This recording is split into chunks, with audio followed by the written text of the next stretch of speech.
Ex-smokers who successfully quit and have been smoke-free for years now. What did it? 1.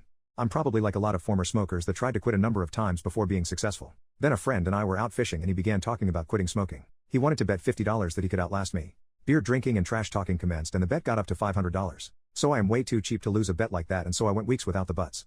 My friend came around, admitted that he was back on the smokes and paid up the $500. I was tempted to go back but was feeling so much better without the cigs, kept it going. 2. I am 4 years smoke-free. I have a serious mouse phobia. So, when I decided I no longer wanted to smoke, I would force myself to look at pictures/videos of rodents. My brain quickly started associating smoking with mice. 3. Went out one Thursday evening with some friends and friends of friends, back when you could smoke in the pub.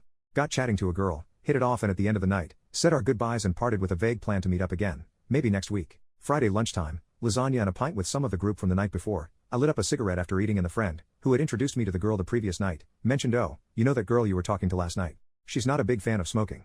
I thought for a brief moment, stubbed out my Camel, crumpled up the packet that was left, threw my lighter, and have not been tempted to light up since. That was 1990, and this May, we will have been married for 32 years. 4. Drove 10 hours with my father-in-law in the car. He smoked a pipe and inhaled it.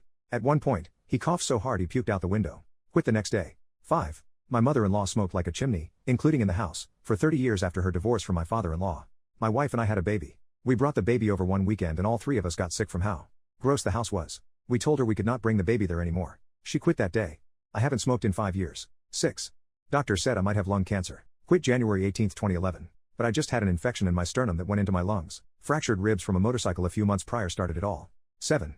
I bought a pack of cigarettes, my last one, and put it in that bowl next to the door where you put your keys. When I was a smoker, I always felt more in need of a smoke if I didn't have a pack. I sometimes went to buy cigarettes in the middle of the night just to not feel that. I decided to stop 1 minute at a time. Each time I wanted to smoke, I would tell myself in 10 minutes if I still want to smoke I will, and then just move on to something else. Usually a couple of minutes later the need is not as urgent anymore. You don't have to think about an eternity smoke-free, you just need to make it 1 minute at a time.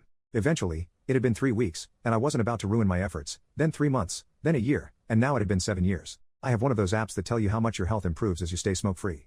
Another thing is that I kept on hanging out with smokers. I wanted to stay exposed to my environment. So far, so good.